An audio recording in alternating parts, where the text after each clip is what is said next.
What's going on, everybody?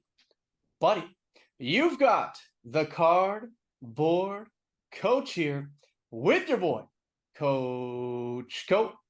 And team, we've got a very special guest on the podcast here today. We've got Brock Snider from Ludex. How are you doing today, man? Fantastic. Fantastic. It's a Monday. I'm excited to be talking to you. So let's get into it. I'm excited to have you, man. Let's talk a little bit about Ludex. Now, for those of you who went to the National, that was my first exposure to Ludex. And I feel like it might be a lot of people's first exposure to Ludex. They had pretty significant marketing there.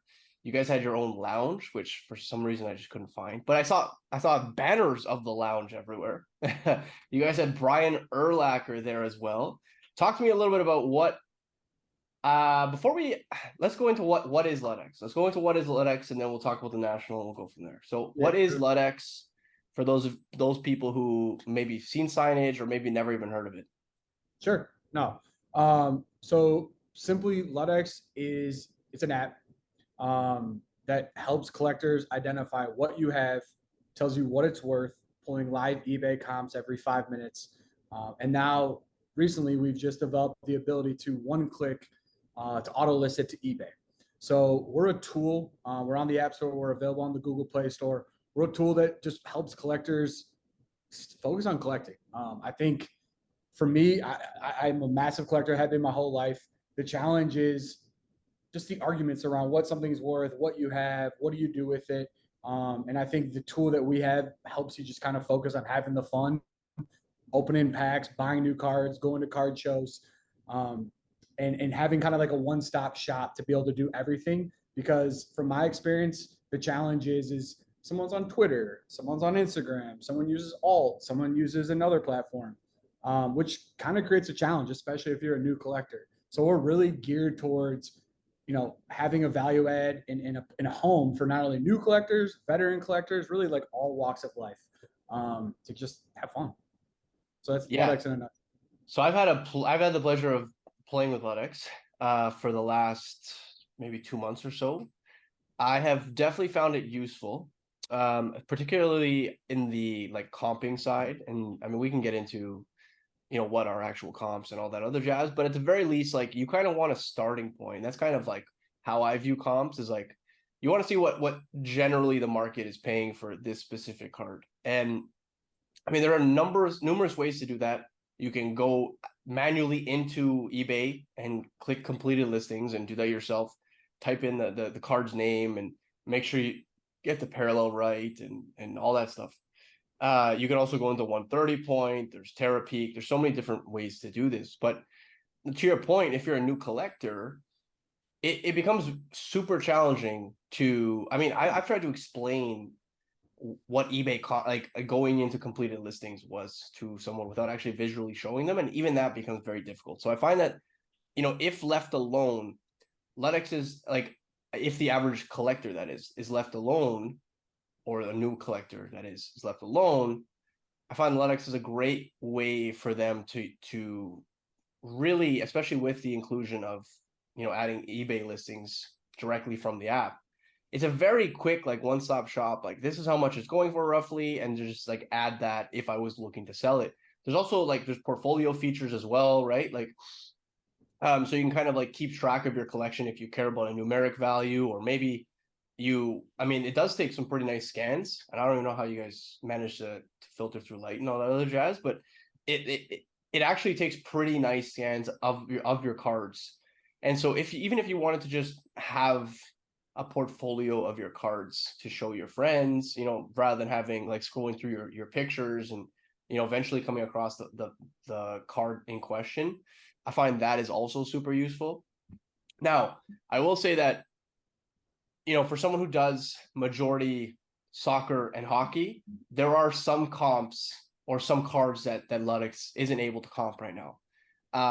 Any word on when that's gonna, what you guys are doing in terms of working on that, and any timelines? I mean, obviously, this is with technology, is very hard to kind of like figure that out. But I'm sure that like some of my other listeners who could collect or do collect hockey or soccer or something of that nature might be interested in something like that.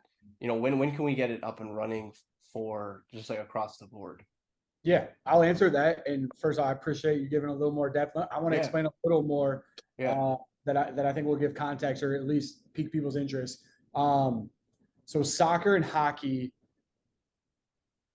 I mean, we've added the newer sets. I would say we're in beta until we solidify a category coming out. We like to be at 90% accuracy yeah. of raw cards before we really put our stamp of approval on it. I would say we're probably 2 to 3 months out for our hockey and Okay. soccer to be where our football, basketball, and baseball are.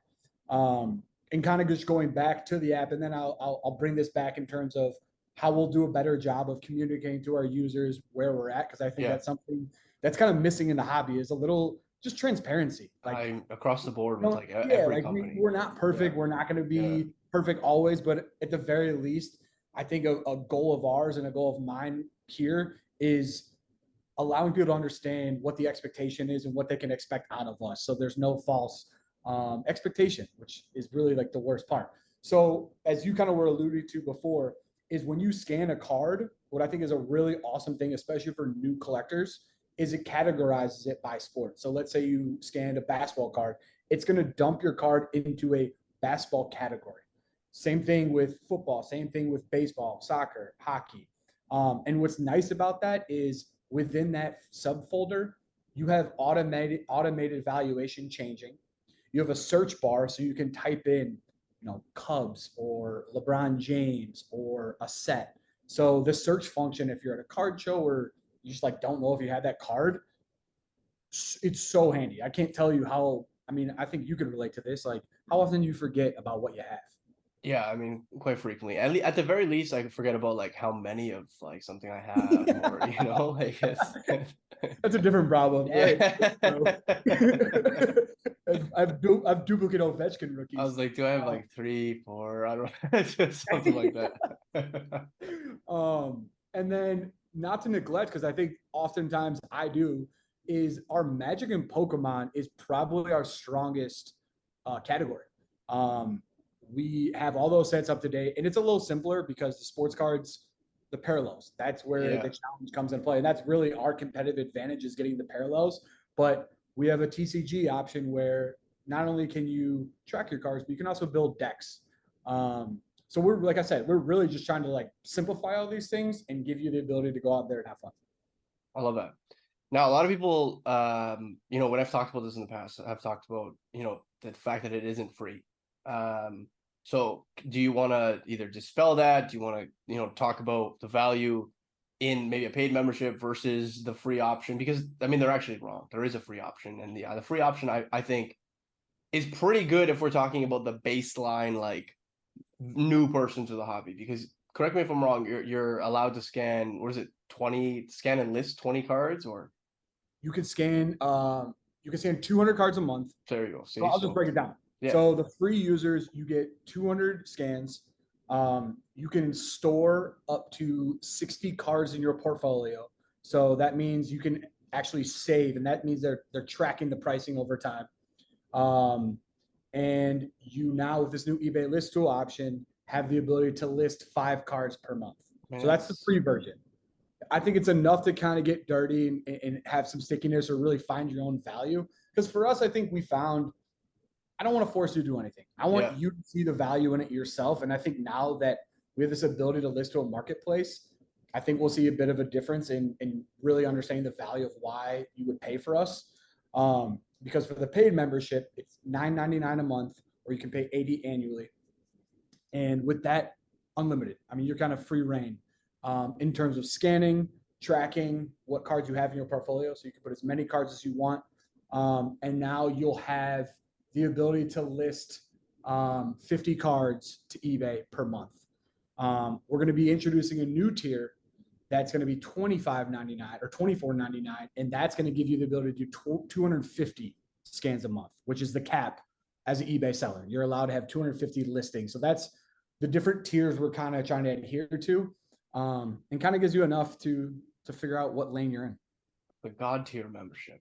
That's right. That's right. Yeah, you're an active seller. I mean, listen, I'm biased, but I'm telling you, anyone can relate to this. Selling cards sucks. It's so fun to buy stuff in your brain. You justify, oh, I'm going to sell this for, you know, 2x that. But when the time comes to sell, you're no different than me. You don't want to do it.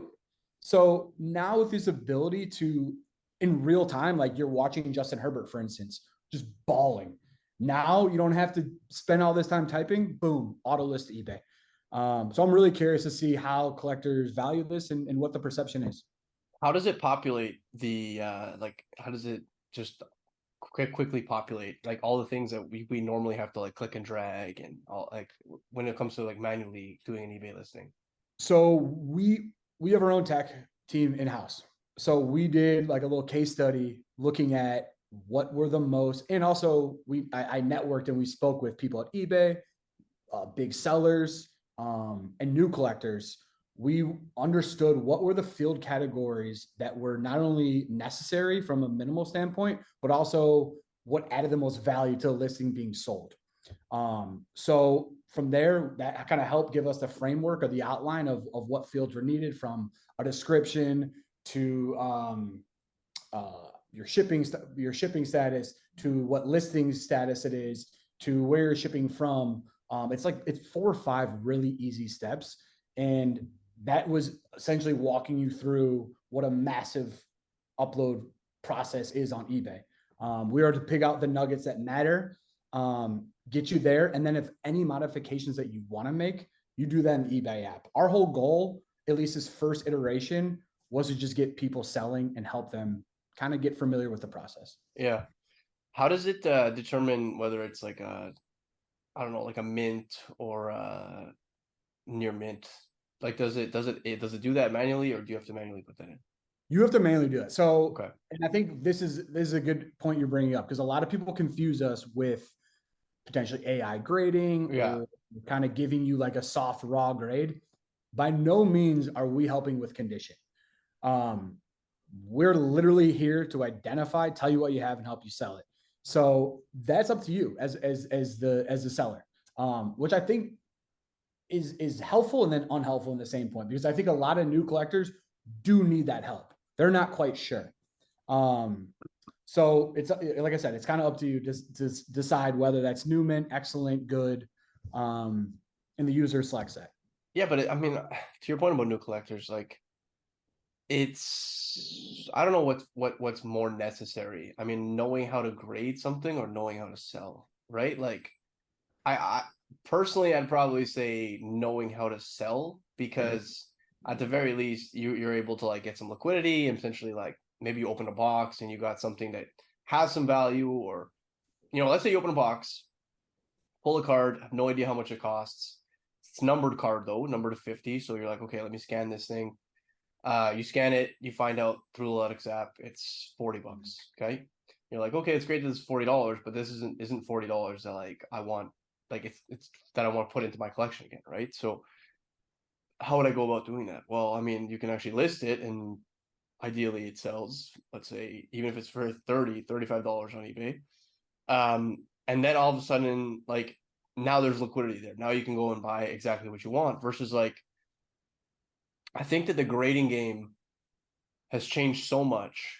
And even if you are like incredibly experienced at grading, there's just so many factors that determine whether or not you get your cards back in the condition that's ideal for making money. Like we've almost reached a state now where, and I'm strictly talking dollars and cents when it comes to grading. We've reached a state now where most PSA 9s are the equivalent value, if not less, than a raw copy. If you get an 8, you're definitely losing money on that transaction. 10s, I mean, sometimes they're 3x, sometimes they're 10x. It really, whatever the multiplier is for that specific card. But it really is kind of like it's like a gamble on that 10. And I find that especially if you're a new collector, and I mean, grading has been such a focal point in the hobby for the last, let's say, 5 years, and maybe as soon as 3 years, it is very easy to kind of get wrapped up in that. And I just find that, we kind of have to take a step back and really evaluate what we're sending in these days, because I've seen, like, I do group submissions with a group in Toronto, and some of the things I see coming back as like nines or eights or sixes, I'm like, I understand like a six here and there, but it's like I will see like someone's entire sub and it's like seven, eight, and they're like ultra modern cards, and I'm like, man, Doesn't make that's sense. you're just not you probably shouldn't be grading these, you know what I mean? And so and even the 10 is like maybe 1.5x, and it's like a base card. You're like, man, this is like, I wish someone just like had a conversation with you and said, like, it probably isn't a good idea to grade these cards truthfully, right? So it's interesting. What is it that the newer collectors need? What is it that the average collector needs? I think liquidity is very important, especially in the current market, right? Where I think a lot of cards are probably overvalued, especially when they first come out.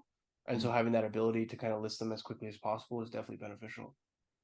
100%. And I think you touched upon something really important from a new collector standpoint, and I think collecting overall. And this is kind of a core, I don't know, foundation of my collecting values is I think first and foremost, if you're going to get a card, and not everyone feels this way, so I understand this, but first and foremost, if you get a card, like it, because then no matter what happens, you're good, right?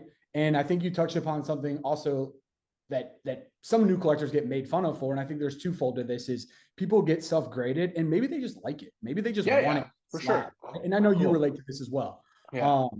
Is there's twofold here? Like, do you want to just hold on to it because you think it looks cool and you want it encapsulated, or do you really want to look at this in an investment standpoint? And I think that's where things are getting real hairy and tricky because, to your point, things are moving so fast. When a new set comes out, that's when it's at its peak, right? Even a very like a Julio Rodriguez or a big star, you're going to see that value come down once Topps Chrome, the hype of it is gone. So I Or think even next year, right? Like, even though like he had an incredible season this year, like there's no way Julio stuff went up. Do you know what I mean? There's just no way. It's so hard, man. Even Bobby Wood Jr. went 30-30, and I don't think his stuff went up. And that's It's really hard, and that's why, again, to your point, is I think you need to take your time and look at where things are moving and start to really pay attention to trends. When things are in season, that's when things are coming up. When a player does well, that's when things are coming up. I think before you buy something, do your research. Look at what's going. Like, use a tool like Ludex. Use a tool like 130 Point. Look at content creators. I think more than ever, people need to pay attention as to what's going on, so you're not feeling burned and you're not frustrated with the outcome of your pickups. Yeah. And I mean, obviously, just to be clear, like I wasn't bashing anyone for grading something coming back an 8. Like, I've had plenty of things come back 8s that I'm like, I just don't care what this card grades. I strictly want it encapsulated. It might be a card from like the 90s, and I'm like, I find this card beautiful, or a card I need to like finish a set. Because I've lately been like digging into the PSA registry, bro. I know you like, so I'm different in this regard, because I remember we talked about this. I don't like getting stuff graded. I prefer it in a one touch or just sitting in a top loader. And you, correct me if I'm wrong, you just want it encapsulated no matter what. That's I grade so much stuff. Yeah. It's I don't know. I find that, like, as someone who is notoriously I got like fat fingers, man. You know what I mean? Like, and so I want, like, I'll pull my card out of like the top loader, and if I do it enough times, I find like I like mash up an edge, or like, despite like being around cards my whole life, but just like, or I'll like trip or something, like something ridiculous. Like, I'll like fall off my chair a little bit, and I'm like, God, how did it drop on the ground? And so I minimize that happening when it's in a slab. Another thing is, like, I'm very like organized, and so when they're slabbed, I can have them like all in like one, like this is like one box, and like very easy to sift through. Like, I guess I could do that with like a binder too, and I do have binders. Like, don't get it twisted. I got a bunch of binders with like partially completed or completed sets, but there's just something about like virtually checking off a box, man. I'm telling you, the PSA registry is it's a good time. That's your thing. Can I ask you a question? Go Because for we it. Yeah. glossed over one thing. Yeah. So, because I don't really have experience, I've never done a bulk submission. And I have a friend who's really good at looking over my cards and kind of Mhm. help advise in that regard. Yeah. Like, do you review it yourself? Do you send it to someone? What would your advice be for newer collectors or people who don't quite have that experience? Yeah, of course, man. So I don't ask anyone for a review or anything. I mean, personally, I think it's a waste of money. I think that the amount of money that you put in, like, I mean, the average person charges, let's say, $2 or $3, and it sounds like nothing, but you're asking someone's opinion before it goes to someone else's opinion. And to me, it's like a bit asinine, you know, like it's like even and this person is not a guarantee. I mean, truthfully, even the grading company is not a guarantee either. So I just would say get really familiar with other cards in that set. So what I normally do, because I'm not like the master of cards, you know, like it's not like I can tell you every issue with every set and every subset. What I'll do is I'll look up PSA 10s of that card and I'll look up like 20 of them, 20, 25 of them, and I'll see what they look like in comparison to mine, right? And what that means is like I'll look at like, especially now with PSA scanning all of their slabs, it's Mhm. beautiful because if it's a newer slab, I'll be able to see like front and back photos because those are typically the ones that they upload to eBay or other selling platforms. And I'm able to like zoom in to things like corners, edges. Surface is a tougher one to establish for sure, and honestly, probably one that you're going to get hit the hardest for if you mess up. So for that one, I would recommend having like several different lights. And so like I have like one here, I have like one like overhead, I have another one to the side. And what I mean by having several different lights is you just like tilt it in every direction possible. You just kind of like gradually move through several different lights, like I said, like an overhead, like one to the side, just to see how the surface looks, not just in one light, but in multiple different lights, because that's the kind of inspection that this card is going to be getting from a grader. Um, my next suggestion would be to, you know, a lot of people trick themselves into believing that their card is a 10. And this happens a lot. And this happened to me early on, right? Where like I was like, oh yeah, this is a 10, you know? And even though you know that you see like a white corner, you know, you're like, yeah, this is a 10, you know, like it doesn't have to be like a butchered corner, but something where you're like I don't if you don't feel 100% confident in that 10 and the value, and now right now we're just talking value, not talking nostalgia, not talking anything. But if I see something that's like even remotely off about like a card, like I said, like maybe there's like a little whitening on the corner or like some fray on the edges, and I'm talking ultra modern card. If I see that the 9 is, I don't know, like considerably less or like less than the graded price, and the 10 is only like a bit of a bump up, let's say it's a raw card, it's like $40. The 10 is like 75, for instance, and the 9 is like 35 or 30. I'm probably not sending that, Yeah. right? Because to me, or like even if the card is like $90 and I'm sending in like a $40 card, to me, it just doesn't make sense. Like number one, I'm praying that, and this is where looking at other 10s is crucial, because like if you see other 10s with the same factory issue, it's entirely possible that PSA is already aware that this card in this set has this specific issue. And there's like a few cards that I know personally that have like some of these issues. Um, and so like I'll acquire those, and I'm like, let's see, like, you know, if the standards have changed, or if I'm pretty spot on here. But if it's not like a standard, if it's not an issue that PSA is aware of and it happens frequently, and they've actually given the 10 in instances like that, I try not to believe in fairy tales. Like I try not to think that, you know, why me? Why am I going to be the one that gets the 10 here when like I can see this? And so imagine what a professional grader sees. Because all it takes is like that edge wear plus like a little dimple on the surface for that thing to be like an 8 or a 9. And then because I mean there's always things that you don't really see, even if you like use a magnifying glass, or right, like we don't, two people don't have the same eyes. You know, there's a joke going around that like sometimes the grader doesn't have his coffee in the morning, or you got a grader at 5 p.m. on a Friday, right? Like you don't know what that person's circumstances are. You have no idea that at the end of the day, it's graded by a human being. And so I think the biggest issue with new collectors submitting cards, and even like maybe even experienced collectors, but people who don't submit cards regularly, is that they trick themselves into believing that it's a 10 when realistically it's probably not. And then that's kind of where they end up with 5 or 6, maybe 8s in a sub, and they're like, that was a 10. And I'm like, but like, how many cards have you graded to say that it's a 10 though? Do you know what I mean? Like I've and not to say like I'm like this like master of grading either. Like I've probably graded, I don't know, maybe 500 cards, 550, right? Like that's like not a crazy number, but yeah. And then if you add in the fact that like cards that other people grade and stuff like that, like we're definitely up there. But it's like trial and error, right? The only way that you get better at something is by continuing to do it. And so, rather than spending the $3 and having someone else review it, I honestly think that if you just put all that time and energy into really learning, and that's part of the fun for me, like that's one of the reasons why I like grading, is because for me, it's like the one place where I'm like willing to gamble. I'm not willing to gamble on opening boxes or opening packs, right? Like, I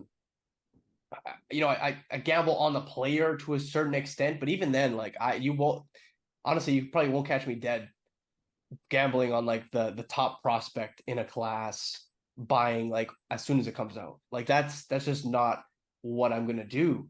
But what I will try to do is I'll try to use my expertise with respect to my eyes for grading and raw cards and stuff of that nature in order to kind of like get some value there. And so for me, it's kind of like a game of like, are my eyes still good? How well do I know this set? Yeah. And I actually like, if I get a card back that I think was gonna gem and it comes back like a 9 or 10, like or 9 or 8 or 9, like I'm like genuinely butthurt. Like, that's not to say that I don't expect 9s, because there are definitely cards where I send in, I'm like, this is a 9 at best. Like I'm like, this is a 9 at best. And it comes back and it's like an 8, and I'm like, I understand, But yeah, no, just being super honest about shit like that. And I find, especially when it comes to like numbered cards, like serially numbered cards, people are like unwilling to, I've seen some like really off center stuff, and they're, people are like, oh, like, do you think this is a gem? I'm like, no, that's like a 7, bro. Like just on centering alone, like, and they're like, well, it's out of like 10. I'm like, but that doesn't change the fact that it's like not a gem though, like just, it's fine. There's no issue having a raw card. I mean, to your point, but it's like, just because it's low numbered, it's actually, it hurts the soul a little bit, but it's doesn't mean it's a 10. Just because it's valuable, and in a perfect world, I guess. But if I every think valuable card was a gem, then would gems be valuable? I think that goes to, again, um, people looking at this. Also is another issue we could get into, is people looking at listed cards versus sold, right? You get a Yeah. big boy card or a low serial number card, you immediately go look and see what's listed or what has potentially sold at a PSA 10, and you start to hype yourself up like, oh man, like, this $100 raw card could be a $2,000 card. And to your point, it's probably not. Most likely it's not. Unless you really know what you're looking at, it's probably not. And even then, I think we all fall in this Of trap where course. Yeah, you start yeah. to fantasize about what could be.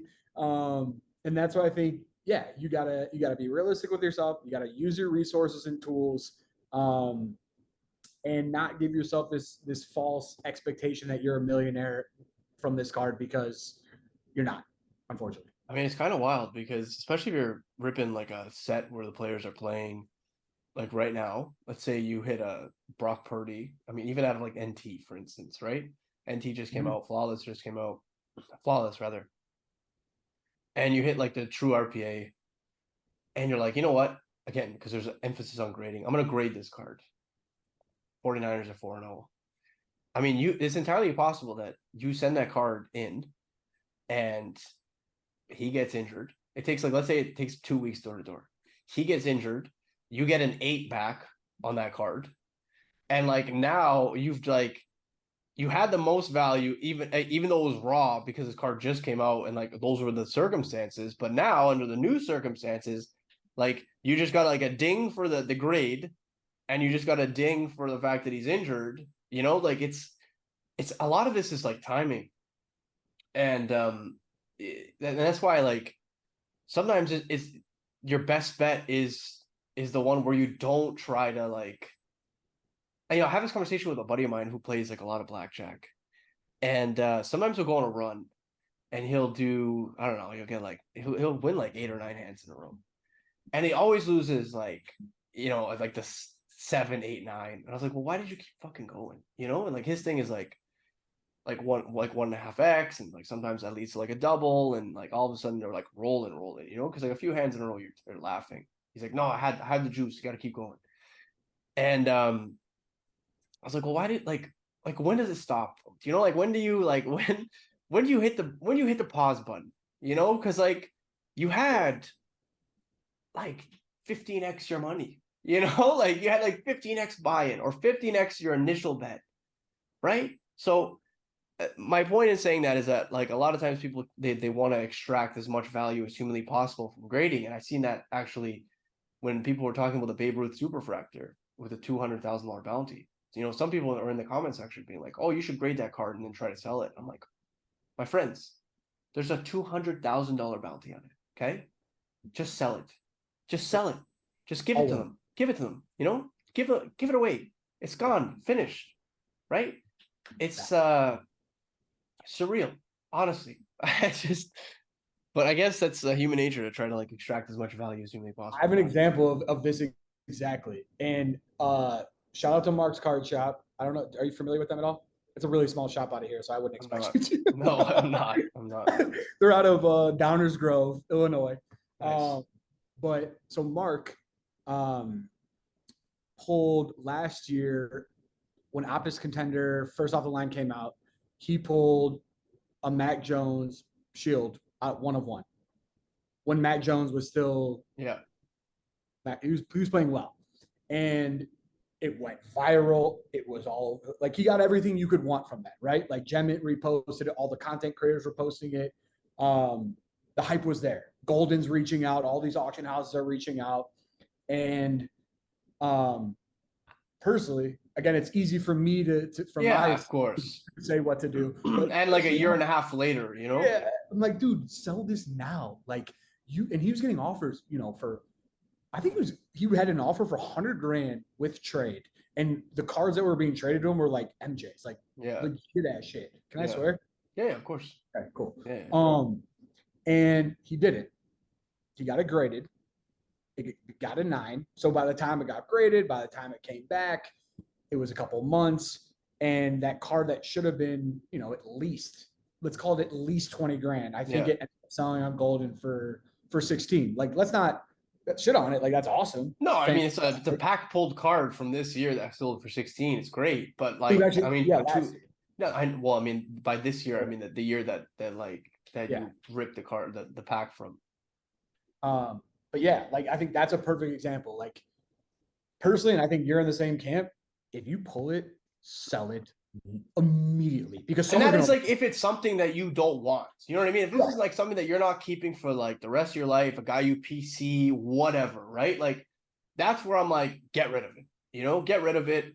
It's not even worth it. It's use that and like buy something you really like. I don't care if you take your mom on vacation or you pay your goddamn rent and you use a little bit left for sports cards. Like, just like do something you're really gonna enjoy with that money that like this came out of nowhere. Right. Yeah. So I agree 100%. Brock, we got to talk a little bit about your collecting. I mean, you've mentioned it a few times. You don't grade your cards, which is, I mean, pretty interesting, actually. But yeah. Yeah. No, there's nothing wrong with that. What's wrong? Why the no grading cards?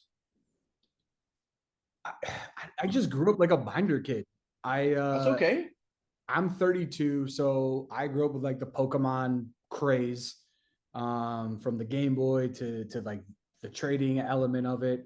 So I think visually, like, and my passion always came from, to your point, I love organizing. Yeah. I love organizing in binders. So like I have a Topps Chrome Refractor binder where I have all the oranges, I have all the blacks, I have all the blues. I really enjoy seeing a card in that aesthetic.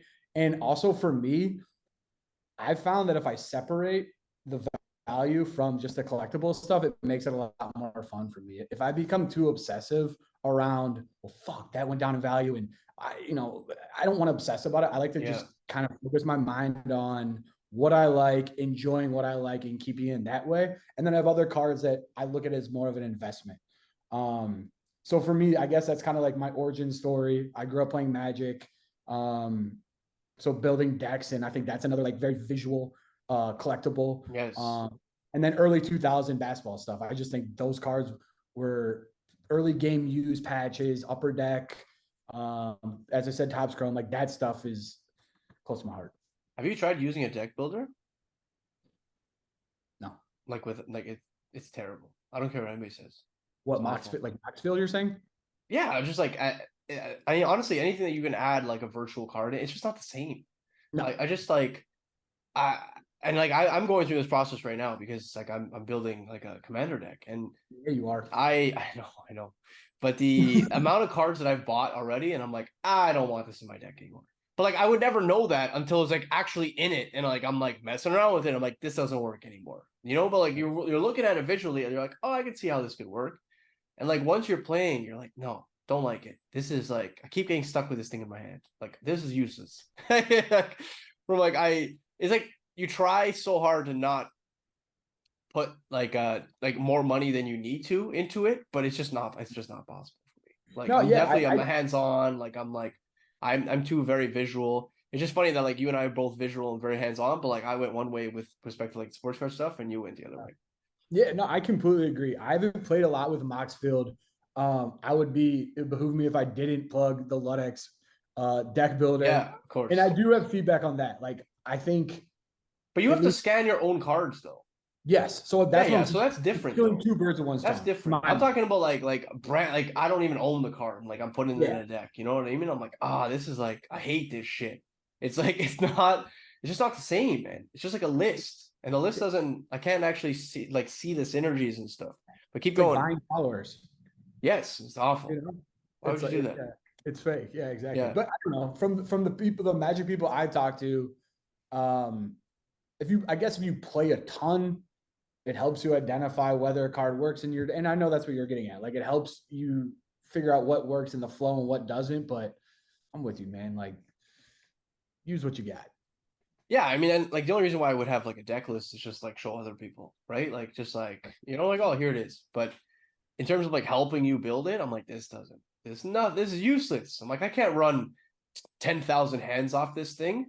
Yeah, like I can't run like a whole simulated game against someone else with Right. this, So yeah, there's something about it. Talk to me about, did you just collect cards? Do you collect other things, memorabilia? Are you into sport? I mean, yeah, I guess you're into sports. Cubbies? I mean, okay, so I'm from the north side, I guess, per se. I'm a Chicago fan. I'm sure people will shit on that. Why? I'm not because people in Chicago, like, you got to pick a side. You got to be Cubs or White Sox. Like, I guess if gun to head, I have to pick one, Cubs. But if the White Sox are killing it, like, I'm going to support the White Sox too. Like, Yeah. they're great. And the go to White Sox games are just as fun as going to Cubs games. Massive sports fan. Die-hard Bears fan. My condolences, sir. Dude, yeah, it's Yeah. it's tough. Yesterday's was rough, bro. Oh my god. Oh, that was rough. Justin Fields played his ass off too, man. But then it's just like the untimely turnovers. Just untimely. It's being a Chicago Bears fan it's insane. It's legitimately insane. It can't be worse than being a Leaf fan, though. I don't really know about what's going on with the Leafs. Talk to me. Awful. I mean, it's been like 60 years since we won a Stanley Cup. All right, so And we're the second most valuable franchise in the entire NHL. Okay, so it's very similar, right? Historic so. franchise, Yeah. super valued, probably Yeah. a really dedicated, loyal fan Yeah. base. Can't get their shit together. When was the last time you guys made the playoffs? we made the playoffs in 2017 with Mitch Trubisky. I hate that guy, by the way. The double doink. I hate that You guy. remember that? Yeah, I do. That guy was I'm a Steelers fan. Can't stand him. I was calling him True Shitsky when we picked him up. I was like, why do we Shout have out this to guy? Mitch Trubisky, baby. Keep going. Don't let them hold you. Oh, and you're a Steelers fan? Yeah. How'd that happen? I don't, man. You're in Toronto. You have to pick something, you know? We I have would think nothing. I think you do Bills by proximity? yeah, kinda. No, I don't know. We I mean, never Steelers, going to a game was never like a thing. yeah. The Steelers, that was like Iron Curtain. There's like, it was like I love Iconic. Mike Tomlin. Me There were too. like TV commercials for like Troy Polamalu when I was growing up, like Yeah, it's so true. Our era. Yeah. yeah. So I was like, man, these guys are legit. Yeah. Going back to what you asked about like collecting though, dude, I'm kind of a hoarder myself. Like I love sports memorabilia. I don't spend like I'm not like this big high roller guy, but like my job is I go to a lot of card shows now.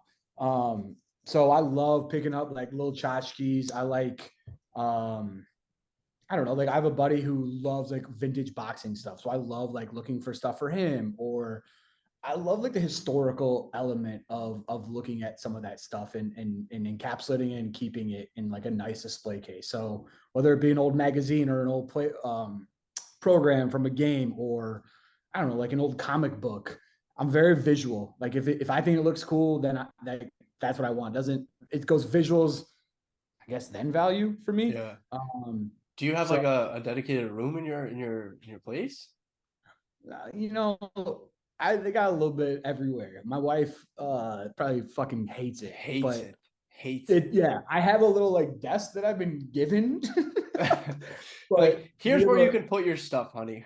yeah, exactly. Like I go through phases. I think I'm a very big like phase guy in collectibles. Like over Okay. COVID, I got really into Legos again. So I was building like car Legos. So I got like a whole Like, little garage. how big are these like cars? I like the little. I like the little guys, not the massive ones, Okay, because then okay. too much space, and then Yeah, it's like yeah, a yeah. full day project. Like Yeah. and I got ADD, so I got to be in and out. Okay.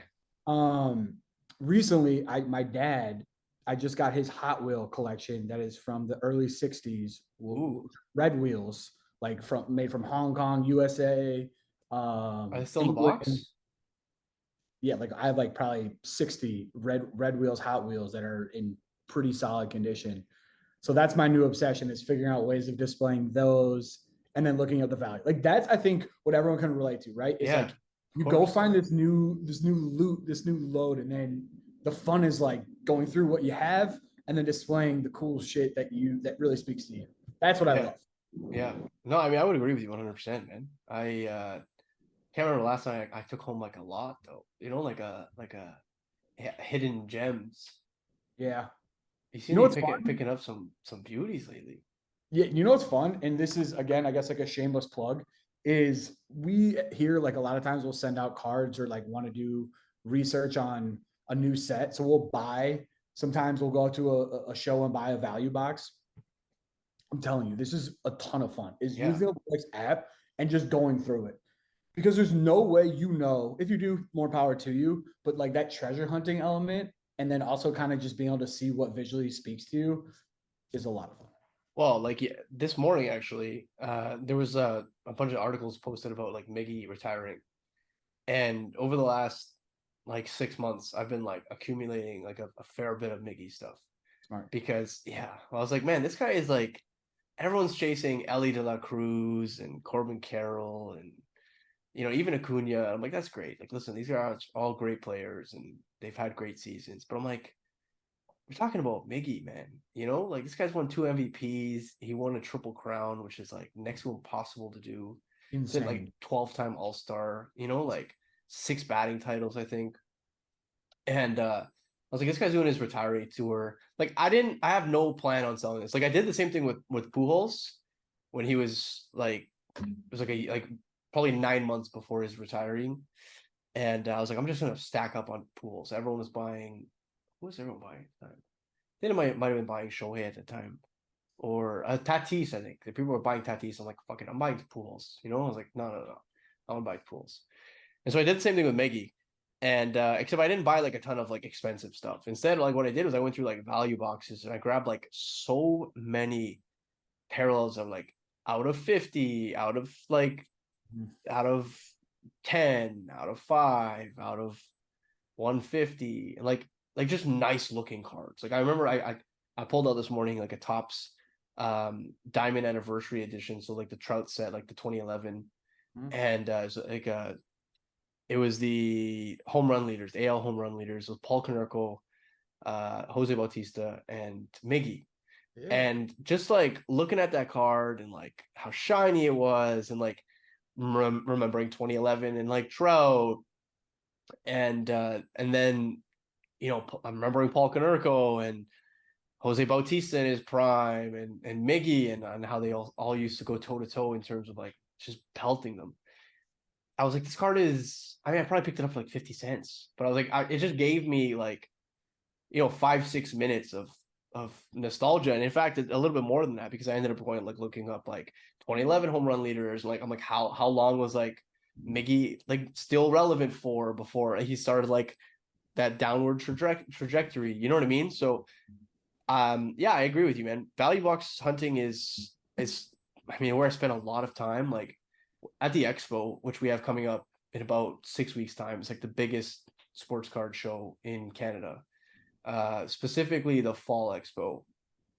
The one in the spring is it's great, but it's not like the fall one. The fall one's like weather's getting cool, it's like borderline winter outside, hockey's in full swing, basketball's in full swing, and like it's like right before the holidays, like there's like a lot of togetherness at the expo. And it's not just hockey either. Like you should see, like there's like tons of basketball and football and like F1, soccer. And the first day, so the day that all the dealers, it's like the VIP day or whatever, is my favorite day by a mile, because it's like me and a bunch of other people who are just like to take, I don't know, they just have like their stuff out, and I literally pull up a chair and I just go through value boxes for, I know, I would say probably 2-3 hours, man. Like it's like literally that, and just going up and like talking to people and being like, yo, I hope you guys are ready for like Friday, Saturday, Sunday. Like it's gonna be wild. This is 4 days. And it just feels like, this is the reason why I'm like in this industry. Like this moment right here where like I'm like saying hi to a bunch of people that I'm like either friends with or like our acquaintances or I've known for quite some time, or people flying in from like outside the city, and just like sitting here with a big ass box of cards and just looking through 50 cents, $1, $2, and not even really caring about like rarely will you see me being like, how much does this card cost and like how much am I paying for it? Like especially when it comes to like a value box. It's more so like when I'm in a value box, it's like, no, I get the feels from this card, or I get the, and I mean oftentimes, I mean I allocate like 150, $200 to value boxes. And again, it's not like most of the time it's not, how much can I flip this for? It's like what of nostalgia like can I bring home? And then like the rest of the buying is, somewhat strategic. But I try to allocate like a certain amount of funds to just strictly just like being in that present moment with the cards. You're spitting game right now.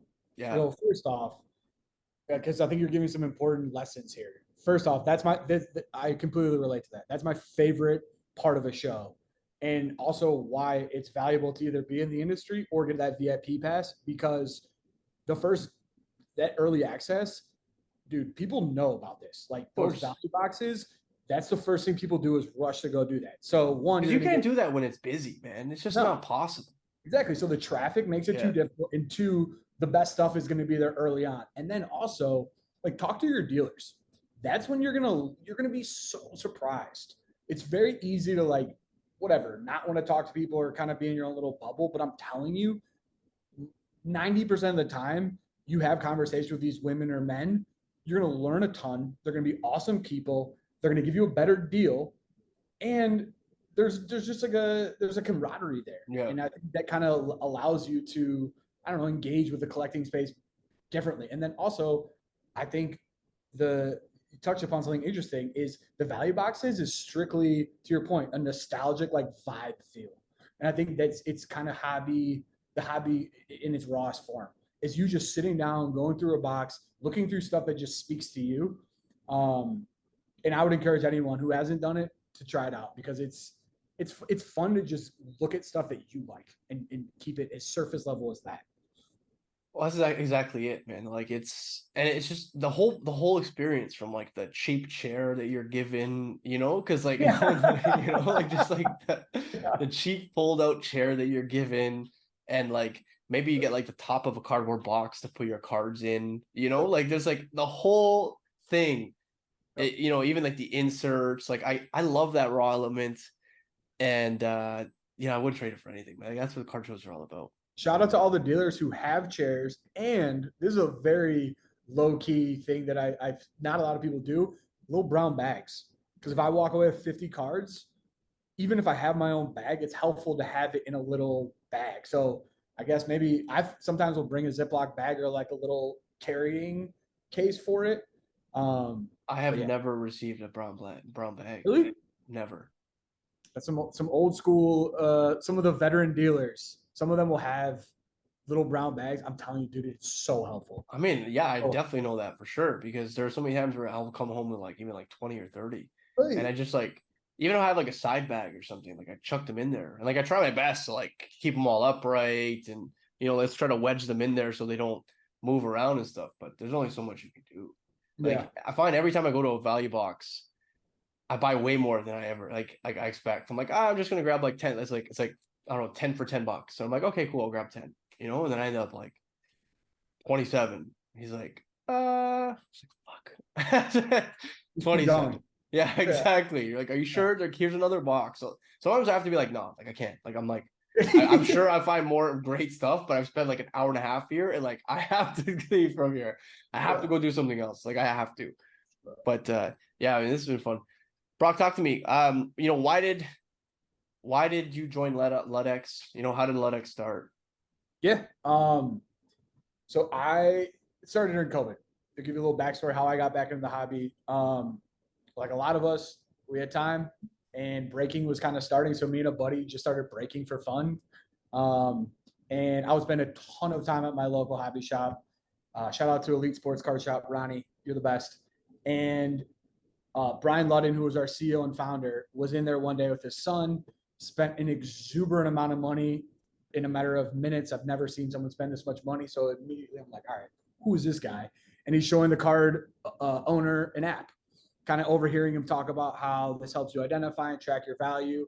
And literally all I could think about and talk about with other people was, how is there nothing out here that helps people identify what they have and track it? It didn't seem like there's, because I was a new collector. eBay was really intimidating for me and inefficient. So I kind of overheard what he was talking about. And in a matter of 2 weeks, I left my really awesome sales job and joined Ludex to help push this initiative forward. So what I think is unique about Ludex is we have now 20-ish employees. Every single person here, we're based out of Chicago. Every single one of us pretty much had our own career.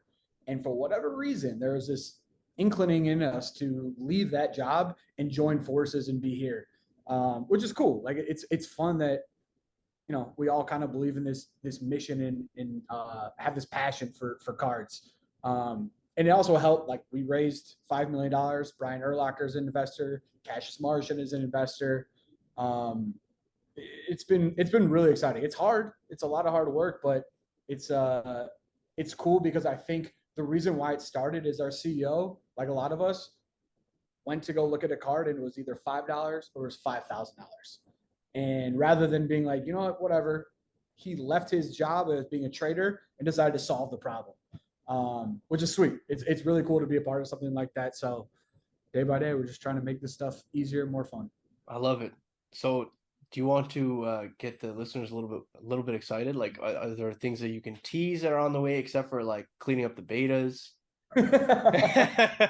Oh, I didn't even answer that question. I said I would, and I just completely No, you left. said like 2-3 months, right? Yeah, no, but still, okay. So I'll touch upon your point, but what we're trying to do a better job with, and we're not going to be perfect, but I think we will be this company going forward, is telling people what we have and how we're doing it. So we have a whole MX team, a member experience team. If you're having issues finding a card or having issues with your app, reach out to them. Like, we have resources dedicated through to help email you. or like Yes. on the Yeah, app? there's an email, and Okay, I'll tag that too so you can plug it in here. cool. Or reach out to our content team. Like, we do a ton of content. Follow the Ludex page, follow guys like yourself. Like, I think what's going to be important for us is educating users on not only what our app is capable of, but also some of the nuances behind it, like some of the grading stuff you're talking about, where to sell your card, how to sell your card. So we're really focused on being an ally to the collector and being an honest ally. New stuff that we're working on. This eBay list tool it's groundbreaking. It's revolutionary. Like, Yeah. to be able to list a card in 20 seconds accurately is wild. So that's the forefront of what we're working on right now. Eventually, there will be the ability to do that with graders. So we'll have the ability to one click to graders. But I think for us, and this is some of my vision, but also something that we want to do, is connecting the physical hobby shops and dealers with the collectors, and even having interactive show elements. So we've talked about virtual dollar boxes, virtual value boxes. So if you're not at a show, you still have the ability to look through someone's collection. Or let's say it's the National and you can't go by your favorite booth because of traffic or you're bogged down. Still having the ability to see what someone's inventory is and buy it, so that you as a dealer don't miss out on that deal, and then me as a collector, I don't miss out on that deal. Those are a couple of the roadmap-y kind of stuff that I think we'll definitely get to. But in short, really identifying cards at a really, really, really high rate. That's who we are. Yeah, I was gonna say like that's like that. That's our If bread and butter. that's what we, if that gets like, I mean, even if you guys get like 5 or 10% better at this, right? Like I said, if if the hockey gets cleaned up, if soccer gets cleaned up, if like the things that you guys aren't 100% on right now, if you're able to identify a card from like a hockey card from like an OPG set from 1967, like, I mean, it's game over. Like that's like, I mean, it's huge, right? It's massive because I'm sure there's like many people who are going through their binders. I mean, I know people, like I go to my local hobby shop at least once a week, shout out Relics. And while I'm there, like there's people that call in and they're like, "Hey, like do you guys want to check out like my collection?" And they're like, "Well, yeah, for sure. Like we're always looking. Like if you don't mind me asking, like what's the era?" And they often say like 1990. And Always. they're like, "Oh, like just a heads up, like there's a very select number of cards that we're looking for from like the 90s. Um, you're more than welcome to bring it in, but chances are we're probably not looking for like 90s stuff unless it's like refractors or numbered cards." And that would be a step that they're able to establish on their own, instead of having to ask someone blindly like how much is this worth. They'd actually be able to manually go through. And to your point, it's actually kind of fun, like when you rediscover things. So like, I mean, even if it's $1 here, $1 there, 50 cents there, you're like, oh, this is pretty cool. Like this binder is like $100. Like, not to say that you're gonna get $100 from someone, but like still, you're like, okay, like here's what the value of like this combined stuff is, right? So I think yeah, I think the goal should just be like get really good at this one thing. You know what I mean? Like just like, and I feel like you guys are on that track already. Every time that you and I talk, like there's new things being added. I frequently let you know like if I scan something it didn't work, and I think that if more people had dialogue like this, um, actually reach out to your team and said, hey, like I tried to scan like this card, it didn't work.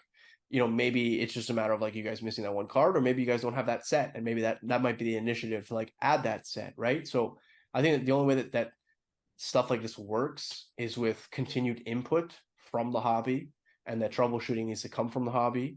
And to your point about having transparency, it's like a two-way street, right? Like you guys can be 100% open, but the hobby also needs to give that same feedback, and this way everyone's happy in this space. So that's my 2 cents. No, and if you don't mind if I add a little to that, No, because I of course that's not. super important. 100%. Like I think it's not an issue, but there's a little bit of a gatekeeping here where the collectors are so far removed from the brands that they're interacting with and buying with. Like you see so much online, like people complaining to PSA, and these brands are doing a good job, a better job of interacting and Yeah. hearing intake. But for us, we're in a very unique position because if you don't tell us, maybe we did just miss that one card, or Yeah. maybe we didn't even know about it. Most of the time, that's not the case. But we also want to make the collector feel valued, and we also maybe that will shift our priority of like, oh man, all these people are scanning this, and we don't have that. Well, that's So we, exactly it. Yeah. you Yeah. know, like you, Yeah. like for instance, you Yeah. brought that to our Yeah. case. Like we've been around for a year and a half. It's only going to get as good as the collectors kind of help us shape it. And obviously, our own tech team is working their butt off, and we'll get there. But it's helpful to have input, and I think it also adds value to the collector to know that there's a brand out there looking out for them. And then also, I think from the hobby shop standpoint, this is some feedback I've gotten is if you're a new collector or you have a collection, to your point, like Ludex will give you an expectation of what you have, because so often people see, a Michael Jordan card or a Charizard, and you're like, whoa, like I'm gonna call my hobby shop and get $10,000. Like I've been in the hobby shop so many times when those calls come in, and it's really frustrating for them. So, but then also on the hobby shop because they think side, they're being cheated, right? They're thinking they're getting like ripped off, or like oh, I know what I have, right? Like that, like right. yeah. Or just it puts that excitement, it halts it. So maybe like if you had a positive experience, you would have continued to buy other cards or interact, but now that you're like, well, fuck, like this isn't what I thought it was. I'm done. Yeah. Also then from the hobby shop standpoint, this new one click, and we're offering an enterprise package soon. It allows for these collections to stay with you, because so often you might not have the manpower, or it might not be worth your time to sell it. But now there's a tool that's going to do the work for you. So rather than that, potentially $400 collection that it's not really worth your time, there might be more of a value add there, because they could consign it through you, or they could sell it through your hobby shop. Or I think that's kind of what our tool is going to be able to help do, is allow hobby shops to do a little more business, because it allow for almost another employee to be there to help them list or ingest more inventory. Yeah, I think it's great. I think that there's definitely ample opportunity for that in space. Yeah. Brock, I appreciate you jumping on the podcast today. Any last minute plugs? Obviously, everyone needs to check out Ludex. And it's free. It's literally free. So I don't want to hear it costs money. Okay, listen, there's like there's a free version. Like you said 200 scans? 1,000 scans? Did I get it wrong? 200 scans. 200 scans. Beautiful. Yeah. See? Come on.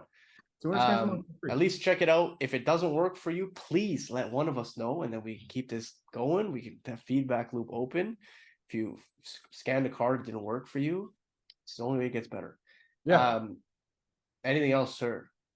No, I'd say download Ludex, follow our social channels, the Ludex on Instagram, Twitter, Facebook. And I would say to your users, obviously they follow you so they know, but follow people like Coach Co, like a Cassius Marsh, like people who are educating, helping the hobby, being real, because they're going to bring this information to you as a collector, and it's just going to make your experience a lot better. And you guys are really important. So thank you, man, for having me on and doing all you do.